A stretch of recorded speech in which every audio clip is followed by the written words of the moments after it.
Ghislaine Perdium, the legendary mercenary king and one of the 7 strongest warriors on the continent, watched his empire crumble before his very eyes. Betrayed by hidden conspiracies, shattered alliances, and enemies lurking in the shadows, he lost his homeland, his comrades, and everything he swore to protect. In the end, there was nothing left but absolute ruin and death. But destiny gave him an impossible second chance. Waking up years in the past, long before the fall of his kingdom and the tragedies that ruined his life, Ghislaine makes a vow to completely rewrite history. Armed with the haunting memories of future battles, devastating losses, and bitter betrayals, he begins to outsmart his enemies at every turn, gathering a force powerful enough to shake the entire continent. Now surrounded by legendary warriors, brilliant strategists, and people who will one day become feared monsters, Ghislaine begins his ruthless path to revenge. But this time, his goal goes far beyond merely surviving. But every legend has a starting point. So, let's go back to the beginning. The scene cut to an indignant man right after he dropped to his knees. A knight could be seen in the middle of flames holding a massive axe, and then he looked at that person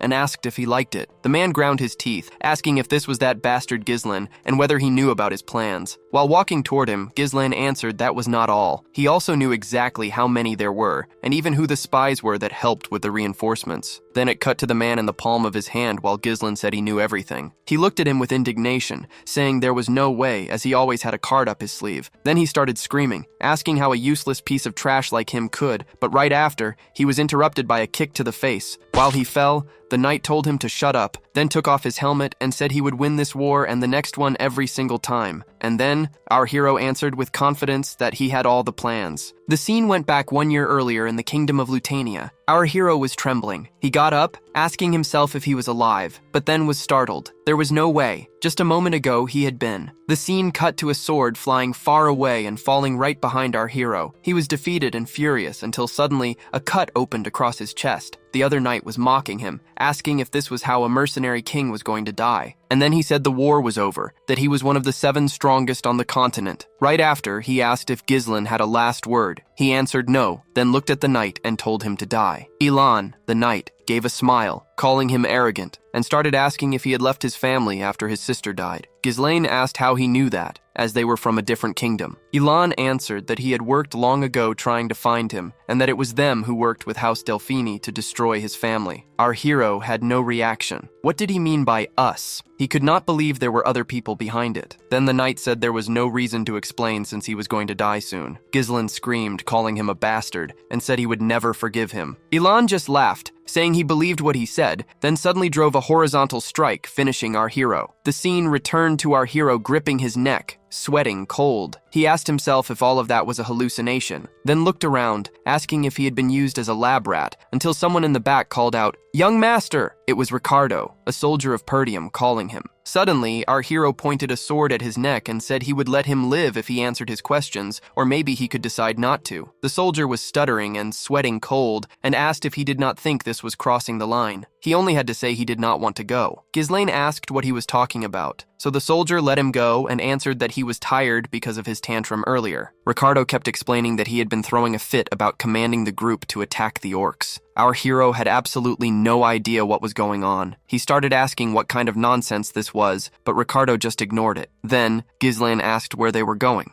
Ricardo answered they were heading to the Perdium estate. Ghislaine turned quickly, not believing it. He tapped Ricardo's shoulder, asked him to repeat that, and asked if he was talking about the estate that was in ruins. Then, the scene cut to our hero standing in front of the estate. He had seen that property reduced to ashes back then. Ricardo came close, whispering, asking if he had some kind of nightmare. Ghislaine pulled his own cheek, wondering if this was a dream, then let it go hard and immediately realized it was not. He started putting the pieces together. A young face and that estate in its original state. This meant he had gone back in time. His younger self had resentments toward the family. The more time passed, the more people in the household avoided him, and so he was unable to bear the criticism and ran away from home. And then many years after that, he became a mercenary. He had come back to correct his mistakes from the past, but his house had already been crushed to dust. Our hero had lost everything, but in this present moment, everything was still here. He realized all the people he loved were still here. Ghislaine could not believe it. He almost wanted to sing, but he realized it was too early to celebrate. He looked at Ricardo and remembered he had said they were going to attack some orcs. This was the day when most of the people in the squadron would die. Back then, the report said there were only 3 orcs. but when they arrived, there were more than 20. Our hero needed a new plan. The problem was whether the squadron would trust him. Suddenly, a lookout cabin flew past him and crashed to the ground right in front of him. The guards were screaming desperately,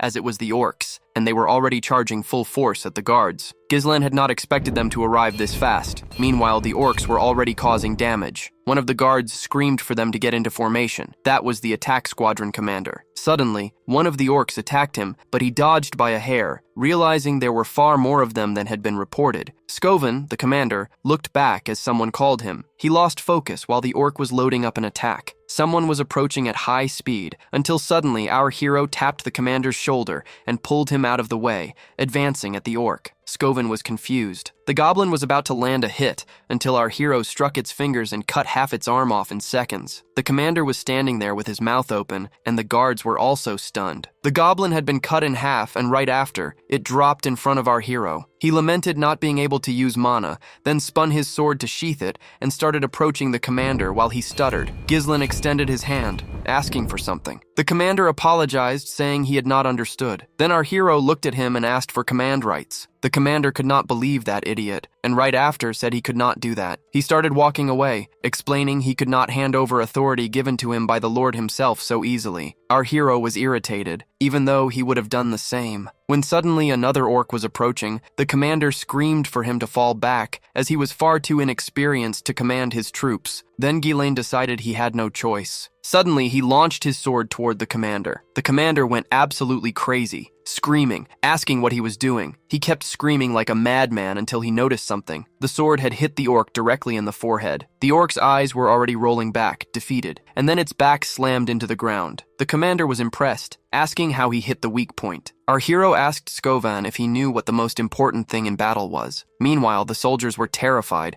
and the orcs were screaming together. Then, it returned to our hero saying the troops needed motivation. Right after, he pulled the sword from the orc and ran toward the others. He built momentum, leapt over them, and landed directly on top of one, finishing it in front of the soldiers. The commander was paralyzed. While slowly pulling the sword out, Ghislain called for the orcs to come at him, then screamed that he would kill every single one of them and started running toward them. Our hero finished the two in front and then cut the arm of the nearest one. The commander asked himself if he was dreaming, wondering how this young master mage was doing this. He could see that Ghislain was already tired, but he was using the smallest possible movements to dodge, and also using his fencing to attack their weak points. Ghislain was exactly like a master swordsman without mana. Then the commander realized he might be something even greater. Our hero screamed, saying he was still just warming up. While running from the orcs, he said they were not living up to the reputation of their species. The soldiers were impressed, asking if he was running, until one of them screamed, calling the commander. While looking at him, the commander asked himself what on earth he was thinking. He realized Ghislain's decision to lure the orcs away was good, but the direction he was running led straight to the edge of a cliff. Then the commander realized what he himself had just said. His jaw dropped. He could not believe he was going to do that, so he turned, ordering his troops to raise a wall of shields, and said they would follow Ghislain. Meanwhile, our hero was drawing their full attention. He then opened his stance. Ghislain was already at the edge of the cliff, cornered. He laughed because he could cut all of them down alone, but his stamina would not hold, until something was closing in from behind the orcs. They looked back surprised. It was the commander and his squadron, shields at the ready. Ghislain laughed, saying that was perfect, and right after leapt off the cliff. While falling, he said only one word, "Now!" And then the commander screamed for the troops to advance. The troops started pushing forward to send them off the edge. The squadron was pushing all of them while the orcs screamed. The commander roared with determination,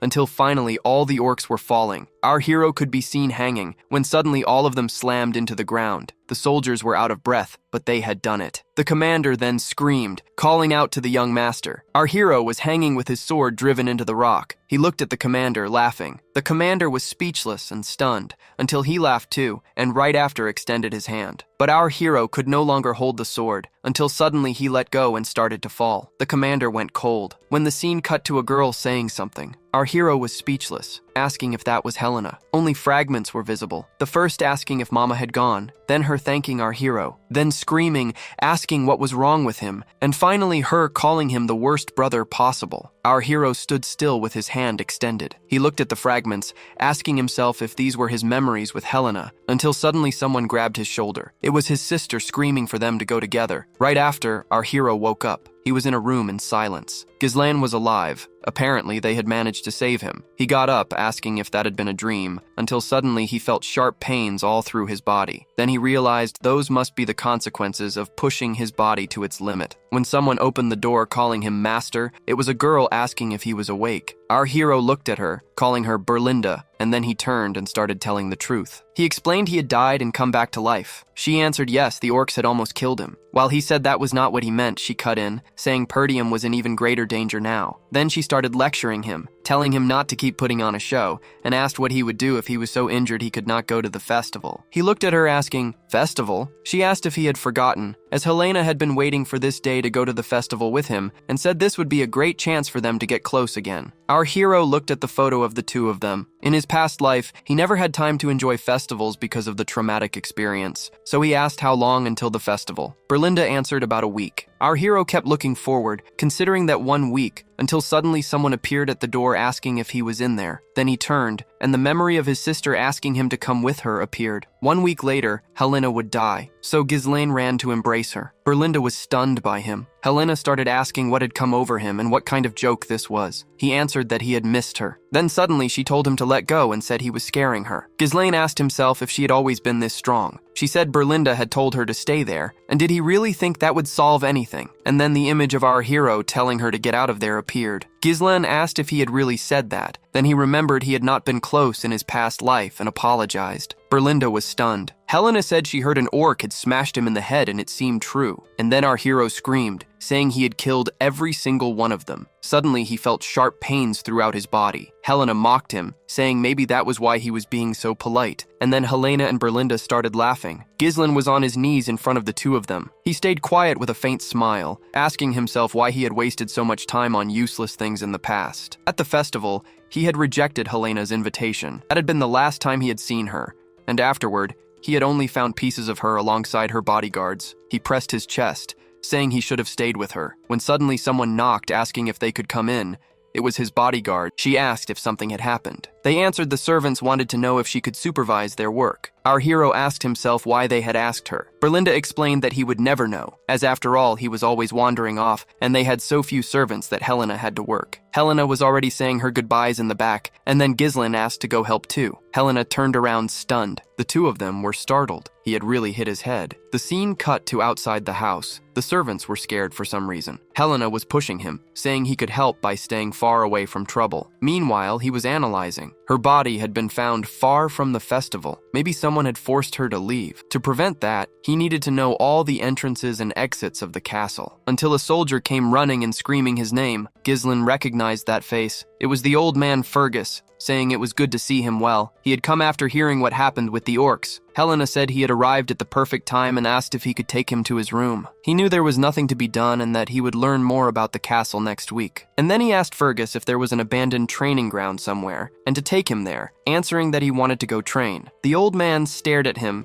impressed, and then the two started walking to the location. Our hero was going to be surprised. The place was much better than expected. It was perfect for training. He had never seen anything like it as a mercenary. Fergus explained they had kept this place hoping that one day he would want to use it, and said he was certain that no matter what was happening, he would manage to overcome it. Then he thought about his past life. Our hero went quiet. Then he tapped Fergus on the shoulder and said he needed him to live a long life, looking at him and saying he had truly died and been resurrected. Fergus said that was enough, then told him to go back as he would start training tomorrow, adding he would stay by his side. He looked at Fergus and realized he had always treated everyone as if they were his enemies, but he simply had not understood how things truly were. Then he stood there, realizing there was still 1 week. Back then, it had been revealed that one of the motivators behind Helena's death was one of the lords from the neighboring territory, and because of that, Perdium was lost in wars. Helena's death was essential to the beginning of his house's downfall, so he decided he needed to set things right from now. He sat down. The first thing he needed was to improve his physical condition, but there was no time, so at least he could try to control mana. Mana was a supernatural resource that allowed humans to transcend their limits. Gathering mana was the hardest part, but our hero could do it even in chaotic battles. The particles floating in the air started connecting. He was gathering them into a single vortex. Ghislaine was starting to create a mana core. He concentrated harder. With that method from the burned magic book he had found, and the natural mana core of humans, He could create a second core. He could even create connections between those cores. Suddenly, he coughed blood. Our hero had reached his limit, though in his past life he had reached 5 cores. Blood started flowing more. Mana demanded so much from the body. That had been the primary reason he had lost to Ilan in his past life. While wiping his nose,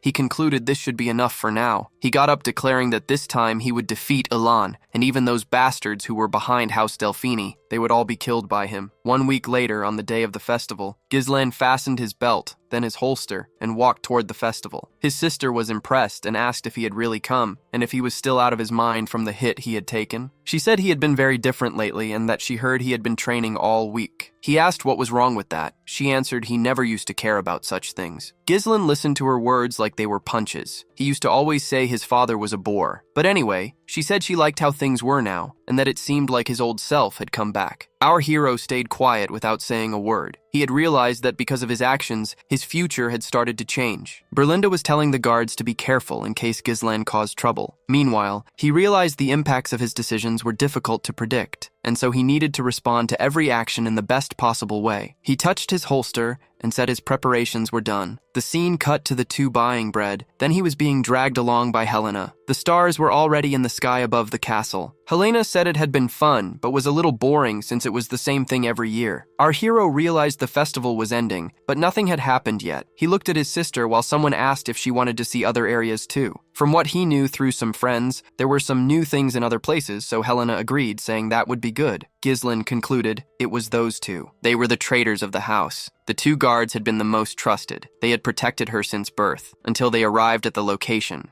which was empty with nobody there. Helena looked around, saying there was nothing. The guard said they probably had not set up yet. While Helena argued with him, our hero was analyzing the location. Everything was as expected. Only a deserted street could appear here. But looking at the obstacles and the closed escape routes, his thought was suddenly interrupted by his sister pulling him. She refused to stay in a dirty place like that. Gislan asked how she trained to be this strong. Suddenly, one of her guards appeared in front of them, saying in a terrifying tone for them to wait just a little longer. Helena looked at him, stuttering his name. She said they were being very strange and asked what was going on today. The other said he did not want to scare her and apologized, explaining they had received a certain order, let us say. Helena asked what order that was. Suddenly, an unknown person appeared. Actually, there were 3 people with their faces hidden. Frank, one of the 3, said as expected they had brought her. One of the guards said it was time to finish the contract quickly. Frank noticed the boy in the back. He did not remember them being told to bring him too. Helena was frightened, holding on to Ghislaine. One of the guards then said he would deal with him for free, and that she had followed them by being naive. Gislan called his attention, asking if they had sold them out, and if he thought he was going to get away with this. He answered, asking why he did not worry about himself instead. They were getting tired of this place. After all, he was always tormented by the barbarians, and said he was sure there were hundreds of people abandoning Perdium just like them, when suddenly our hero drove a diagonal strike. The guard went still, coughing blood. Helena and the other guard were startled, and Frank went on alert. Ghislaine answered that his people would never sell them out, and looked back, asking if they did not think so. Philip, startled, grabbed Helena and held his sword, but our hero had already thrown his sword into the middle of his forehead, and then he began to fall. Gislan caught his sister while manipulating Mana. The 2 hooded figures asked if that was really the eldest son. Frank said, judging by his appearance, he was not mistaken, and realized he had defeated those 2 idiots, and on top of that, had used Mana. Helena asked him what was happening. He stayed quiet without saying anything, and while she kept asking, Gislan knocked her unconscious and laid her on the ground, asking her to rest. He turned as Frank thanked him for doing their work for them, saying he was very different from what they had been told. They had been planning to get rid of these 2, and asked if he had been hiding his abilities until now. Our hero pulled his sword from the soldier, and asked what that had to do with him. He analyzed 3 opponents. The 2 behind that man were nothing, but the one in the middle was radiating a completely different amount of mana. Our hero loaded his mana flow. He needed to end this quickly. He asked Frank who had ordered this. Frank mocked him, asking what reason a dead man had to know why he was dying. Gislan knew he would not talk so easily, so he looked at them, saying they had better start opening up before it was too late. One of the hooded figures asked if they should kill him. Frank said no, as he needed to suffer in pain to evolve further. Right after, the 2 of them advanced. Ghislain pulled a flare from his hand and threw it directly between the two of them. One of them noticed what had been thrown, but then suddenly the object was cut in half, and right after Ghislain finished him with a sword through the forehead, the other advanced, calling it a dirty trick. Ghislain blocked with the sword at his back, then decided to reverse the situation. While absorbing the strike, he hooked his arm around the enemy's sword and immobilized him, then pulled the sword from his hand, trapping it between his torso, and finished the hooded one with a strike to the neck. But then he noticed a movement right behind him. Frank attacked from behind, but our hero blocked perfectly with the other sword. Frank was impressed. He had blocked at a disadvantage, and that ambush had been perfect. Ghislain broke Frank's balance, loaded up an attack, and cut him with a diagonal slash across the neck. Frank dropped his pipe, and then the pipe fell to the ground, but his sword was already coming down above Ghislain. He blocked Frank's attack with both swords, surprised. If he had less mana, he would already be dead. Ghislain was asking himself how he had survived that attack. Frank started gripping his sword while radiating mana, and then laughed at Ghislain, saying he would not make it past today. The two clashed head-on,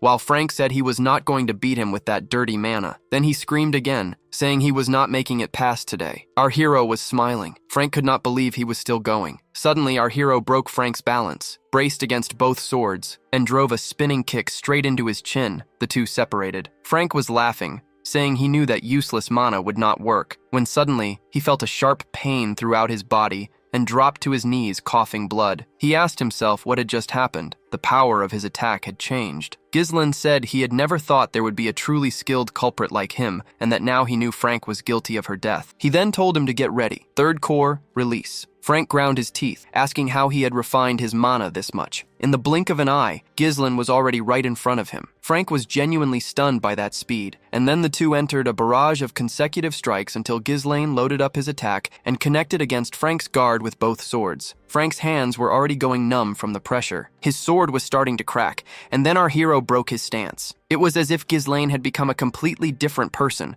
and all Frank could see was his sword in pieces while Ghislain attacked. The cut had landed on his chest, and then the cut opened, blood pouring. Ghislain was not finished and attacked once more, driving the sword into Frank's stomach. He screamed in pain, coughing blood, but our hero covered his mouth with his fist, pressed him against the wall, and asked them to finish the conversation. He pressed harder, asking who had ordered this. Suddenly, Frank pulled a hidden blade from his fist and said at least he would finish the job, preparing to launch the blade at Helena, when suddenly, several mana threads stopped him. Ghislain pinned him with threads while proposing a deal. He would not do anything, and in exchange, Ghislain would remove the sword from Frank. Frank looked at the threads, wondering if that was mana, and then the image of Ghislain preparing the threads crossed his mind. Ghislain held the sword, saying someone like him would certainly accept the offer, but he said he thought he would push further and destroy Frank's mana core. Frank's mouth fell open in shock. Suddenly, our hero hit the core. Frank started screaming from the strike as his mana was leaking out. He started screaming, asking if he was insane. One wrong step and he would cause a massive explosion. Ghislain looked at Frank and said he could avoid his death. Frank realized he was not bluffing. He looked into Ghislain's eyes, which reflected a skull, and then he screamed it was Count Desmond. He continued explaining that he needed a pretext to start a war against the Perdium and Degard families. Ghislain asked if he was serious, then concluded it had been Desmond. In his past life, work like this had only been done by families allied with the Duchess. Ghislain asked if that was why he wanted to kill Helena. Frank answered yes, and then Ghislain drove the sword even deeper into Frank's stomach. Frank asked what he was doing. The deal was that he would not do this. Ghislain said, "Really?" He had lied to plenty of people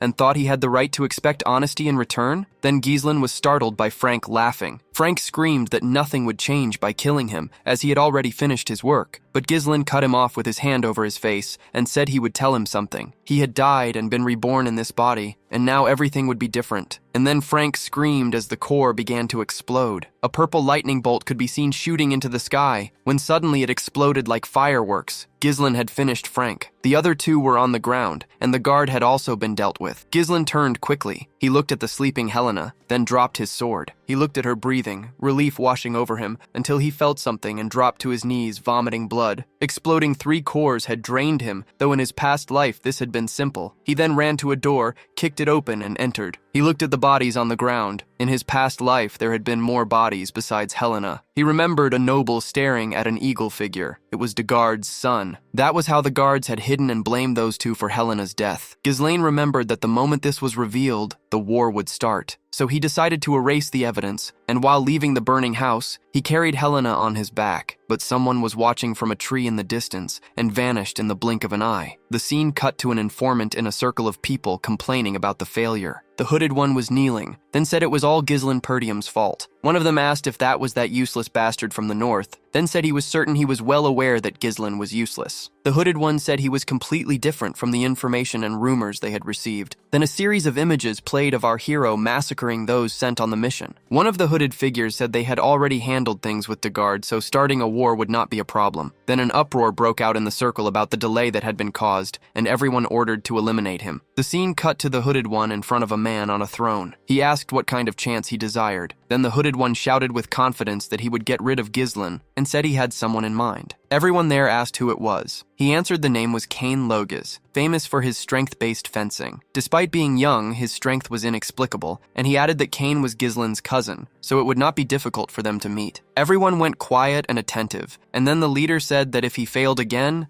there would certainly not be a next time. Back to the castle training room, the old man was asking permission since it was almost time for lunch, but he was interrupted by a strike coming toward him. The sword hit the wall beside him, then flew back into Ghislaine's hand. He gripped it firmly and said that should be enough, until he noticed who was in front of him. Fergus apologized. He had been so focused on the training, and then asked how he had done that. Ghislaine held the sword by a line and asked if it was like this, explaining it was like a thread made of mana. He remembered using this all the time in his past life, and that in this current life, if he used just one thread, he could still use it without spending energy. Fergus said he thought he had trained his mana for some time, but had never seen anything like this before. He realized Ghislaine had not used mana a while ago, but now he already had the idea to use it this way. Ghislaine asked if he wanted something from him. Fergus said he had only come by to say exactly that, and then thanked him for protecting the young lady. Our hero was bewildered. It was simply something he should have done. A few days passed and the festival was paused. Helena said everyone thought she was lying since they kept calling him her savior, and said he should say something. He answered nobody would believe him. Berlinda was furious, calling the guards bastards for what they had done. But in the end, Ghislaine looked at the two, happy that she had survived. He had managed to prevent a war, but he could not hold the light back forever. He needed to build a military force. When suddenly one of the servants asked permission, Ghislaine in his mind knew he needed to enter politics to do that. Then he looked at the plate. Right after,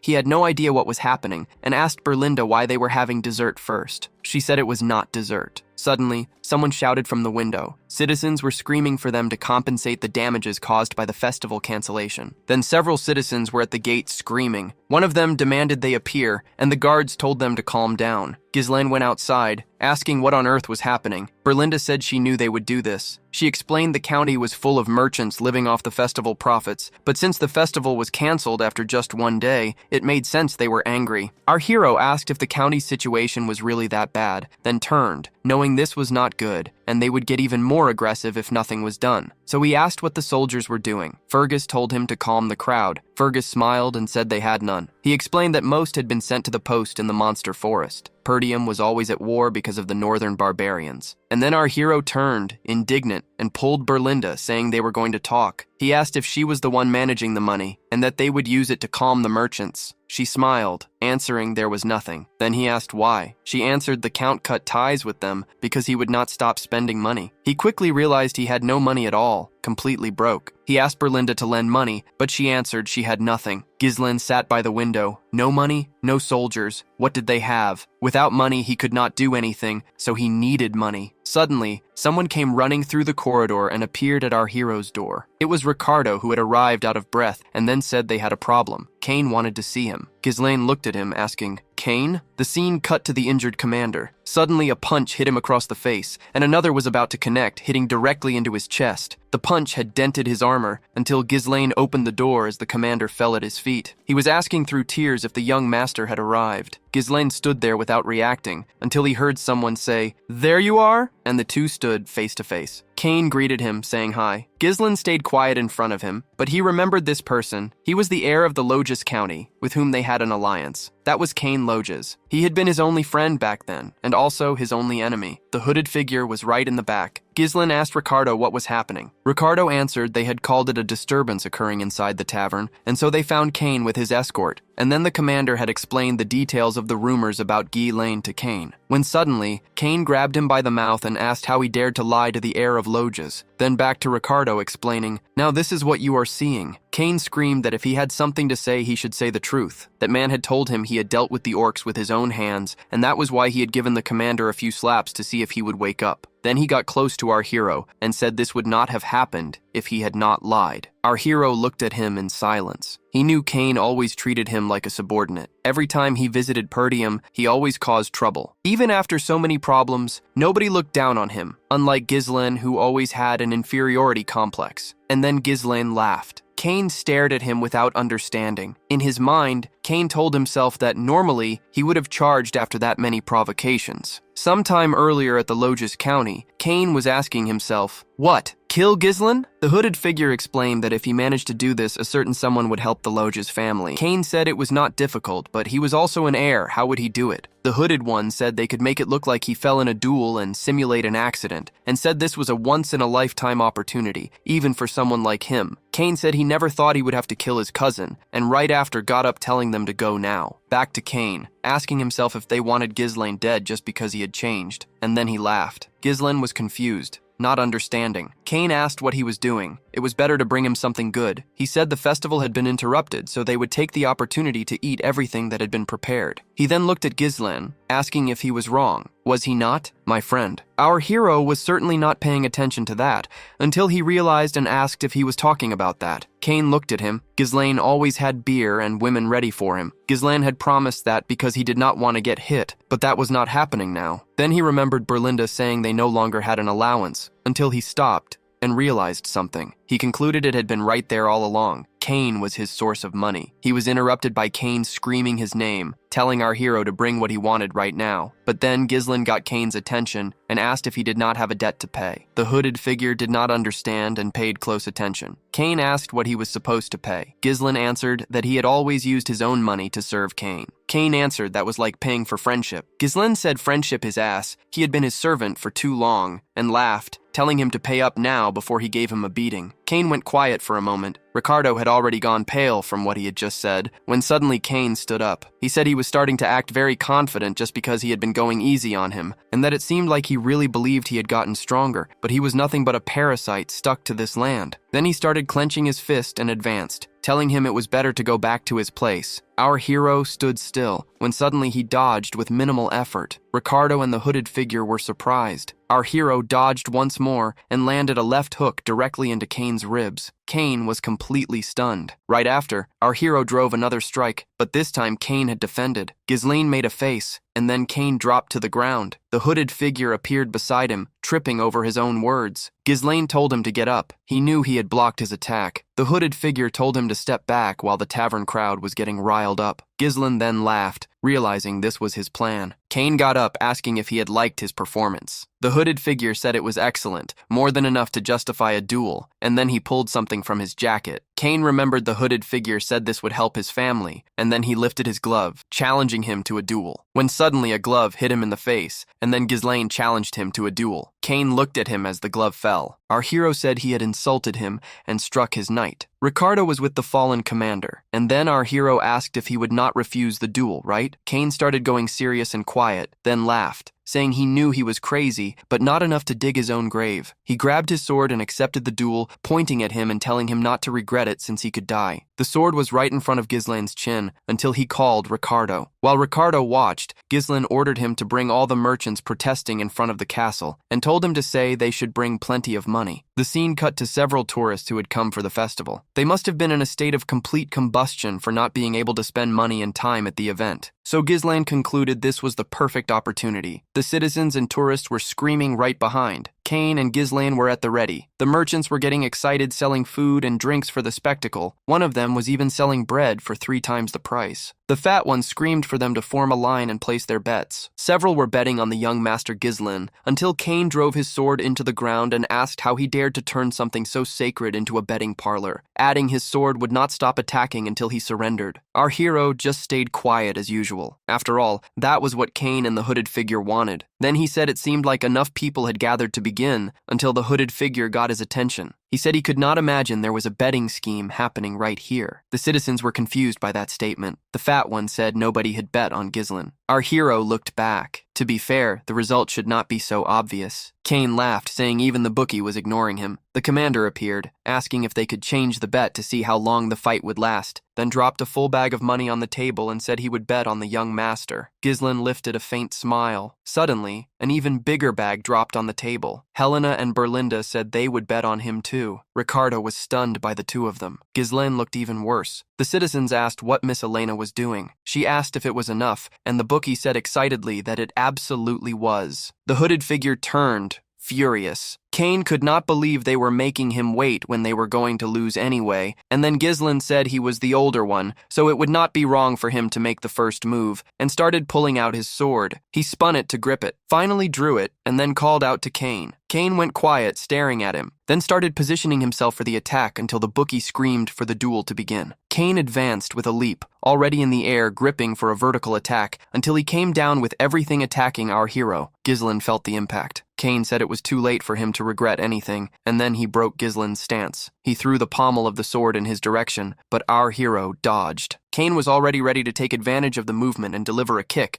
but then he missed, kicking the ground. The two had separated. Cain was laughing with confidence while Ghislain had the same expression as always. Berlinda was trembling, asking Helena what they should do. The hooded figure laughed, saying it was too late. Ghislain's opponent was powerful and would focus on nothing but attacking. In the end, with his enemy exhausted, he would certainly open up, and so Ghislain would die. The scene returned to a barrage of Cain's strikes. He said Ghislain was better than he thought, and it seemed like he had evolved a lot. Then he spun his sword, grabbed it by the blade, and slammed it with everything while our hero blocked with the sword against his back. Cain used the movement he had just made and hooked the guard of the sword into Ghislain's waist, then launched him into the air. Everyone was stunned by that strike. The hooded figure was already declaring victory. Ghislain was suspended in the air. He looked at Cain while falling, then said he had wanted to go easy on him and advanced, saying he had gone too far. In the blink of an eye, he was already in front of Cain. He was surprised by the attack. Ghislain had already passed through him. Cain looked at him. The hooded figure was stunned. He had used mana to balance himself. Ghislain went quiet, but this time there was something, and then mocked Cain, asking, did he really think strength alone would decide a fight? And then said, let me open your eyes and show you the truth. Cain was startled and confused, then grew furious and loaded up a downward attack. Our hero started lifting his foot, stopped the attack with a kick to the scabbard, and spun,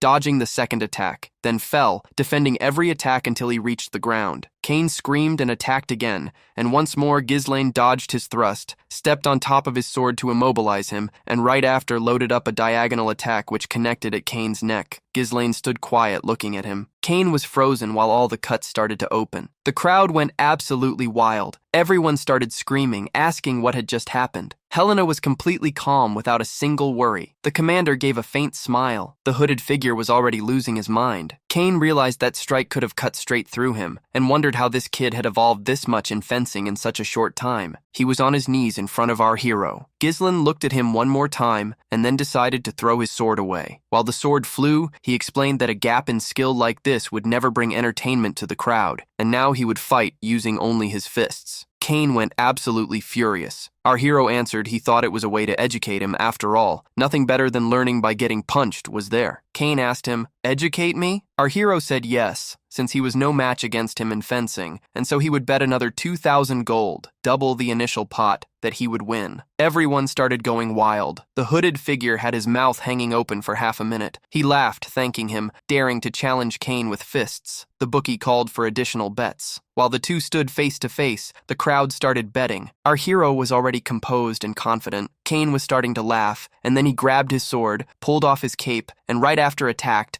saying he was going to use his sword. Berlinda screamed, calling him an idiot and telling him to use his sword too. Cain was loading up a downward attack, but our hero took the opening and dodged. He moved toward Cain and started a footwork game. He faked left on Cain and connected a right cross into his leg. Ghislaine loaded up the next punch and drove a left hook, passing directly through Cain's guard. Cain's chin snapped upward, then he dropped to his knees. He had no idea how that bastard knew those moves. Everyone was stunned by that punch. Our hero told him to get up. He had not even started the lesson for the day. Cain ground his teeth and leapt toward our hero. He drove 2 consecutive attacks, but Ghislaine dodged, took the opportunity, and grabbed both his arms. Then he twisted the one holding the sword and connected a right knee straight into his ribs. Cain was already coughing blood, but our hero did not stop, sending a sequence of strikes one after another, until after a long time of getting hit, Cain's face was completely swollen. Our hero was holding him by the hair and said he felt sorry for his father. He said Count Logus had helped Perdium to the edge of death because they were friends, but his son had a completely different mentality from his. Cain looked at Ghislaine. Then the scene went back to some years earlier. The Count was being judged for his decision to help Perdium. His son asked if he was really going back there again. Cain was angry at his father for it,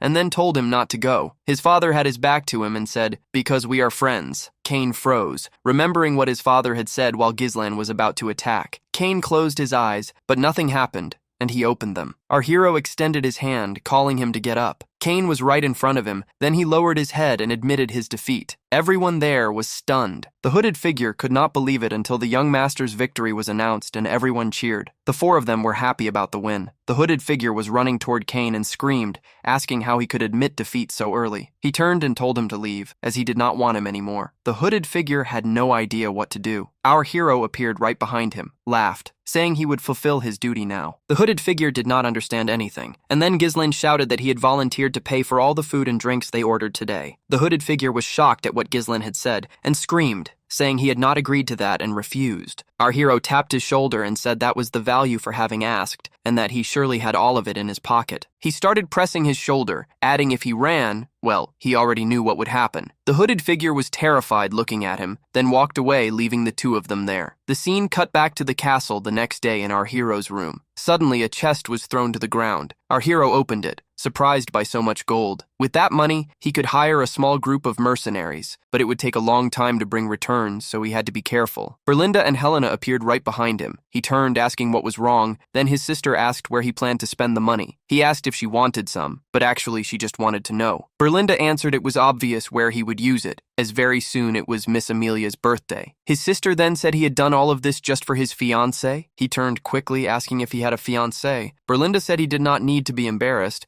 and Helena answered they were talking about Amelia from the Rayfold County. He was completely paralyzed. An image of a spider with one eye appeared. The woman was a noble among nobles, known for her pure actions and kindness. Then it cut to our hero realizing she was a traitor, and right after he opened a smile. He asked Berlinda when his father would be back. She answered maybe within a week. He figured a week should be enough, and right after said he would go to the Rayfold County, explaining it was to take her money. The scene cut to a woman placing small shoes on the ground and then asking someone to use them. It was a poor, dirty child. She stuttered the name of Miss Amelia, and then Amelia answered that if someone should walk barefoot on her land, it should be her. She asked the guards to take food to the shelter for her, and so the guards began to mobilize. While she left, the entire crowd thanked her. The scene shifted to Amelia's garden. That was Amelia's escort knight, Bernard. She said her father always demanded absolute obedience from people, but people would always follow those who provided food and shelter. The knight then said with that she was proving herself the future successor to the throne. She went quiet in front of him, suddenly kicked him in the face, and asked what had happened in the duel against the best sword of the North. He asked for forgiveness and said he was only trying to avoid unnecessary attention. While holding her foot, he said it was not yet time to show her claws. After all, his blade would always be hers. She agreed, saying she had always invested so much in him. She lifted his chin, got close to him, and said she forbade him from being weak. The knight started explaining about investments and reconstruction, and that beyond that they had tracked all the soldiers who had left Perdium. She said to maintain a simple appearance until a servant came asking permission. The knight asked who had allowed him to enter. He answered he had received a report from the front gate. Then Amelia asked him why that brat would come here. The servant was nervous in her presence and said he had told them he had something to discuss about the Merchants Guild. The scene shifted to the reception room. The two were face to face. Our hero greeted her. Her cat was already agitated with him. She said it was quite disrespectful to come without notice. He said her birthday was coming up, so he had come to give presents, and said he had found a nearby Merchants Guild that would start buying plants exclusively from them now. Then he mentioned the name of the guild. Arctium,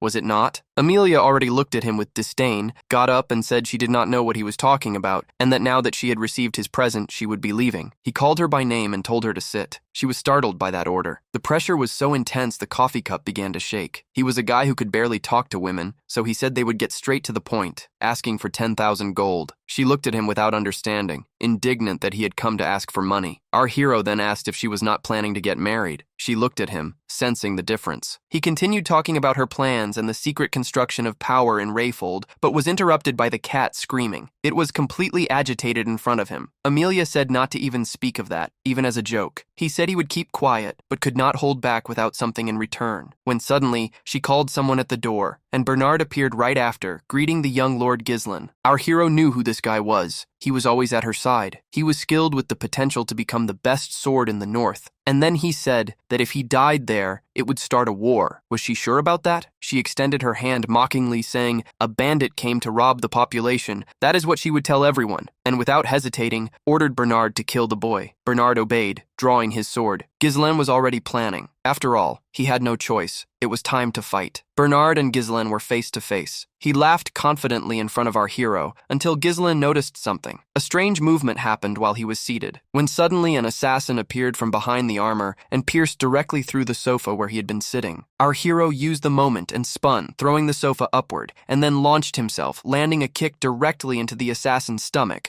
who flew out through the window. Bernard and Amelia were just watching. Ghislain mocked that attempt of theirs and advanced toward Bernard. The two clashed their swords. Our hero looked at him, saying Rayfold did not know the meaning of chivalry. Bernard answered he had been showing ignorance from the start, coming for a visit unannounced. Then he grabbed Ghislain's sword with his arm. While he attacked with a thrust, our hero dodged by rotating his hip, spun over Bernard, and upon landing used the movement to deliver a rising kick. Bernard gained distance from the impact. He was impressed. He had heard Ghislain was nothing but a dog that only barked, but then he saw that rumor was wrong. Amelia asked what he was doing struggling against a brat like that, and said if he wanted to prove himself as her winged sword, he would have to kill him. Bernard turned quiet and serious, pointed his sword saying he would not disappoint her, and called out to Ghislain. Our hero asked how he dared to give orders like that, and then answered he was doing him a favor, but decided to drop it and went first, saying he would do as he wished. In the blink of an eye, he attacked with a straight strike at his face. Ghislain dodged sideways, opening space. Seeing he was quite fast,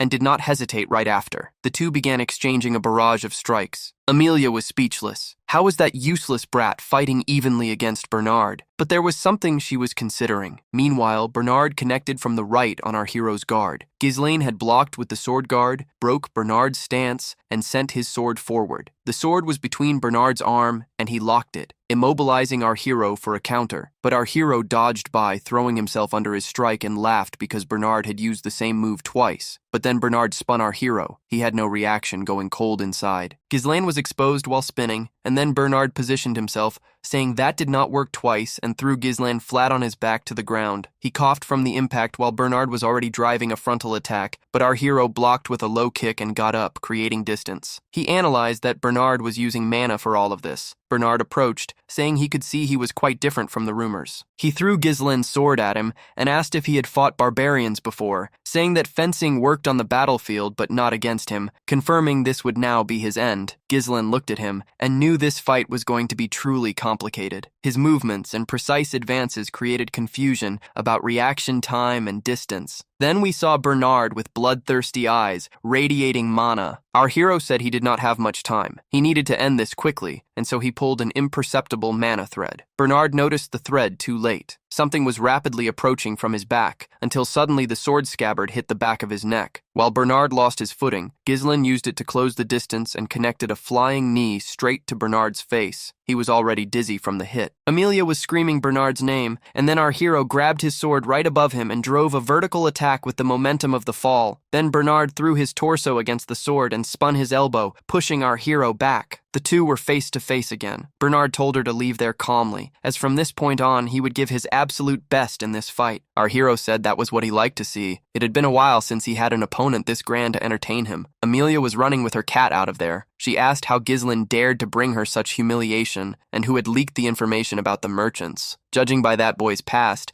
she had thought he was on a lucky streak and was furious about the current situation. When entering the corridor, she asked what the hell the guards were doing, until she saw only one person standing amid the soldiers. She turned looking at Amelia and was surprised, saying, "Long time no see, Miss Amelia." Amelia was startled, asking herself why she was here. Berlinda told her to be quiet and then grabbed her, dagger at her neck. Amelia could not understand what was happening. Berlinda pulled a spider from her mouth and said she had overheard a conversation between her lord and Count Rayfold. Her brothers had mocked her for always being surrounded by spiders until she decided to get revenge. She said she did not know if that was trauma, but threw the spider and apologized, saying it did not suit the young miss. She then stepped on the spider and asked if she could collaborate with her on one thing. Meanwhile, our hero and Bernard had their stances ready. Ghislain could feel the air was heavy. Bernard was radiating a massive amount of mana, and then he asked Ghislain if he was entertainment to him, adding that was something a mere mercenary would say, and that he dared to put himself on the same level as Amelia. Our hero confirmed. After all, he was a noble just like her. The two positioned their swords face to face. Bernard drove a downward thrust,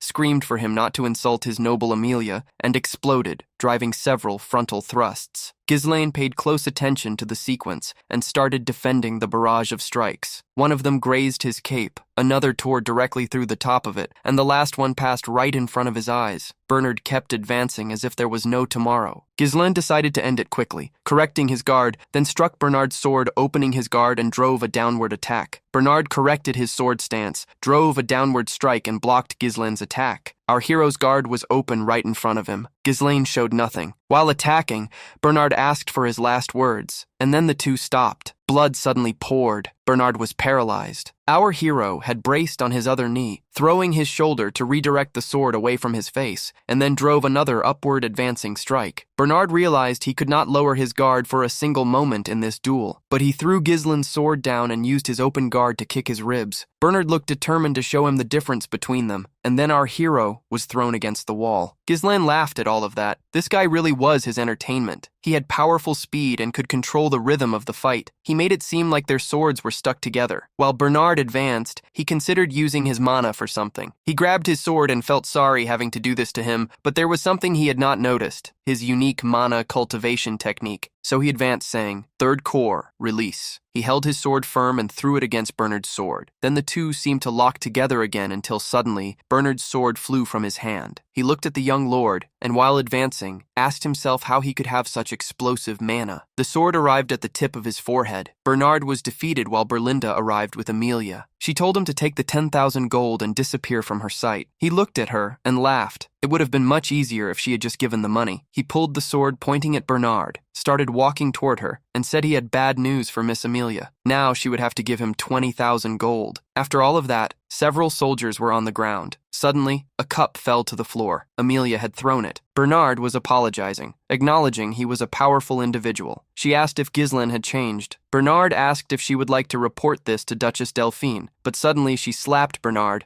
and told him to watch what he said, asking did he not know how dangerous she was. It was certain her brothers would kill her the moment this reached her, and she confirmed they needed to do everything to kill Ghislain. Bernard agreed with her. He explained he had managed to leave minor wounds across several parts of his body, but not only that, he had used a great deal of mana and must now be in poor condition. However, there was something to consider. To leave no traces, they could not use the knights from their own lands. Amelia answered that was why she had trained them for moments like this, and said they would use the wild cards. The group consisted of war orphans, only the best, the traffickers known as the Wild Cats. She ordered 12 of them to be sent, only those with mana proficiency. Bernard obeyed her order. That tavern was the only path connecting Rayfold territory to Perdium. Bernard confirmed he would prepare them, while Amelia said he would pay for his humiliating her. Our hero was already recovering from the fight. He looked at someone, saying she looked better. It was Fergus asking if he was all right. He explained the cut was not deep, nothing serious. Unfortunately, what he had earned was enough to cover costs and rebuild the territory. It would have been good to have killed Emilia, but that would have started a war, and Perdium was suffering because of the barbarians. The fact that he knew everything about the Merchants Guild would drive her mad, so this time he would put her to good use. Berlinda was quiet in front of him, asking if things were going according to plan. She had also told her to take Emilia as a hostage when leaving. He just remembered and mentioned telling that to Fergus, too. But suddenly he felt sharp pains all through him and started coughing blood in front of the two. That was the side effect of using the third core. When suddenly Berlinda took his hand, began measuring his mana flow, and answered he was in terrible shape. Right after, she started piercing him several times with a needle. He looked at her and suddenly started feeling nauseous. Then he began releasing air through his mouth as the mana flow that had been blocked released a little. He looked at Berlinda. He knew she was not an ordinary servant and started wondering who she really was and why someone this strong was the head of the domestic servants. He began considering that having someone this powerful in his territory would be good. While the carriage was leaving, Berlinda said she would always help him, asked for his trust, and asked why he had taken that amount of gold. Our hero answered he needed money, and the only person he knew with money was Emilia. Right after, Berlinda screamed, saying if her father found out, was that why he broke off the engagement? But Ghislaine assured Berlinda that she would not be able to say that to his father, and then asked if she trusted him. She laughed, saying yes, and asked if he would explain why he took that risk for money. He stayed quiet for a moment, and while she stared at our hero, he said, "The Beast Forest in bloom." He explained he was going to be the pioneer of the Beast Forest. Fergus screamed, saying he could not, as they had been trying to do something like that since his great-grandfather. Our hero cut him off, asking if he remembered what he had asked of him in the castle. Fergus went cold, repeating his name, lowered his head briefly, and answered yes. He had asked him to find something in the place he had specified, but was he certain about this? Ghislaine answered that as long as he was alive, they would have no problems, but they needed to go after him now. He asked Berlinda if Emilia would try anything else after what had happened. She answered they would probably try to kill him quietly, but she was quite strong. He cut her off, saying he needed a vanguard, and they were already coming after him right now. Ricardo knocked on the door. Berlinda said it was as if this house had been abandoned, until suddenly someone opened it. An old bearded man came out and asked who they were. The four of them were speechless at his appearance. Berlinda spoke quietly in his ear, asking if he was certain it was him. The bearded man looked at the four of them, then closed the door, telling them not to make him waste his time. Our hero called him former captain of the mercenaries, Gillian. The bearded man turned in silence, and then our hero said it was a pleasure to see him. Fergus was stunned. He really was the captain of the Ratatosk mercenaries. The Ratatosk mercenaries were a group that mastered all weapons, though they no longer existed, but their bravery was such that any knight, even in foreign lands, had heard the name. Suddenly, an axe flew toward our hero. It passed,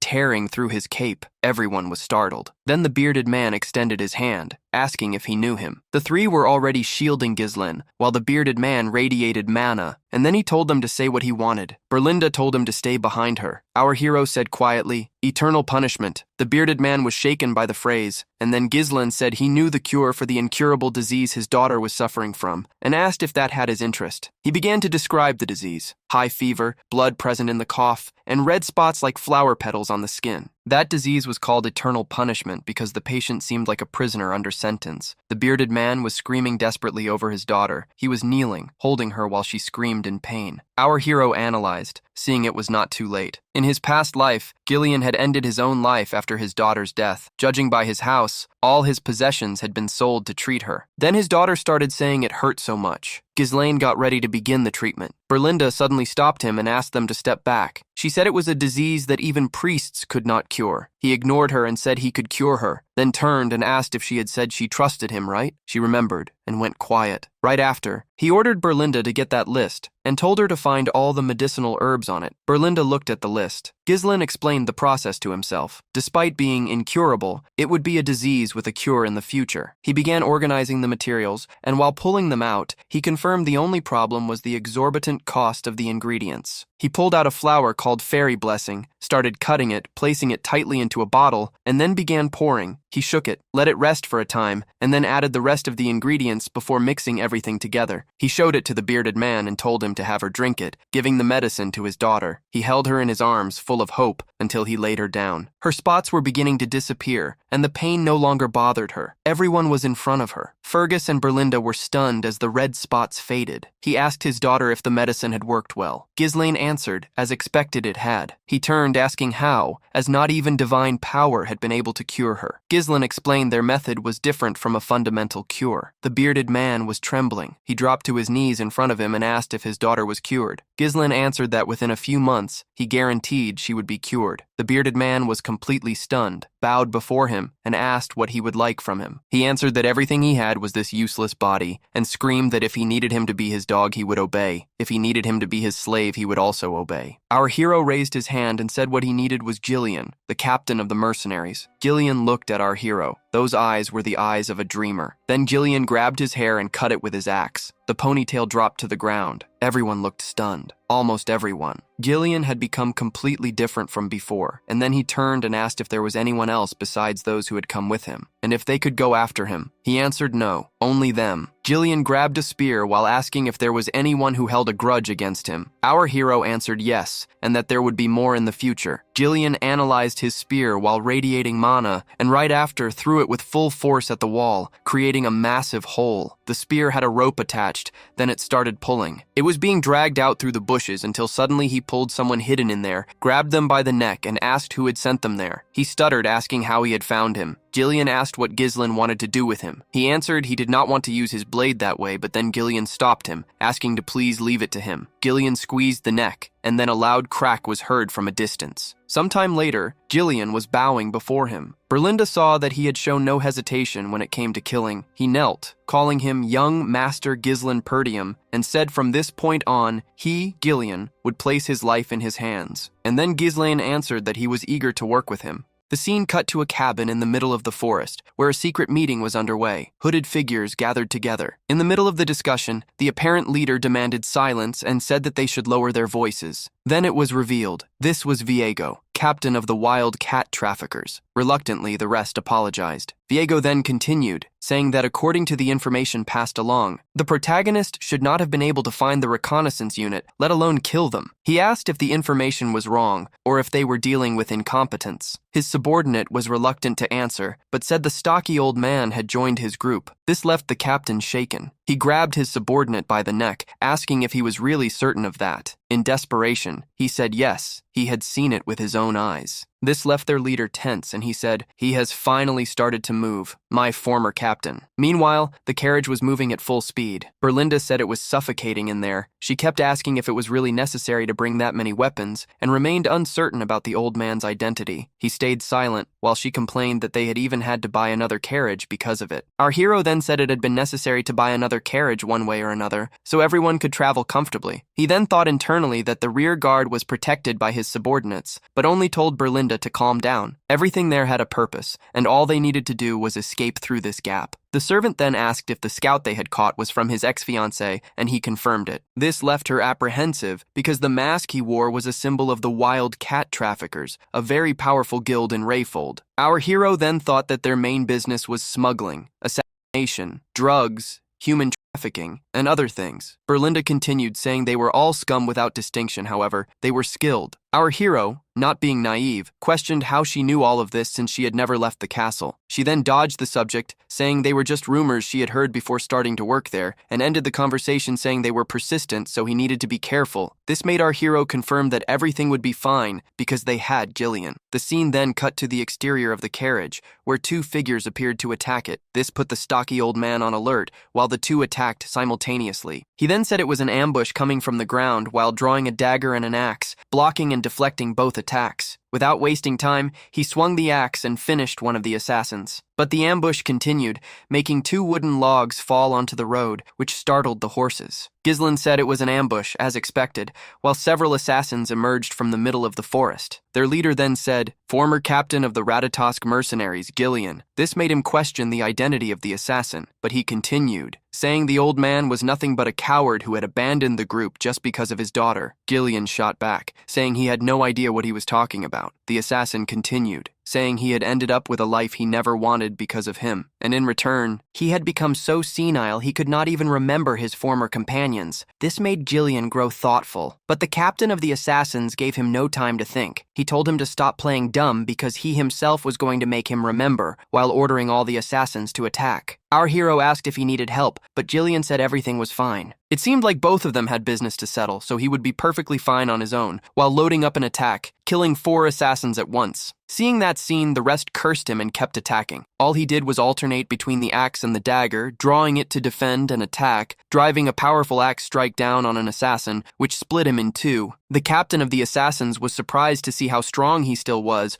while ordering the units to spread into 2 groups and attack from both sides. Jillian then climbed onto the horse, which left the enemies confused, and pulled out a halberd, heading toward a group of assassins. He loaded up a powerful strike which devastated them. Their captain called them idiots and ordered them to attack the horse. Meanwhile, the old man gave them no time, tying a rope to the tip of the halberd to drive a spinning strike, which left the servant in the carriage stunned. In the same instant, the captain of the assassins launched an aerial attack, but the old man blocked it with a shield. The assassin then said that since he had ruined his life, he could at least not get in the way of his work, so he was going to make sure to kill him. He leaped, launching 3 throwing weapons at the horse, and immediately went into a hand-to-hand fight. In the middle of the fight, the old man said he was no longer the captain of the Ratatosk mercenaries, driving an attack. This left the hooded one indignant, asking if he was really claiming not to be the captain. He said he should stop that nonsense, asking who he was if not Captain Jillian. Jillian then continued, saying he had discarded his past,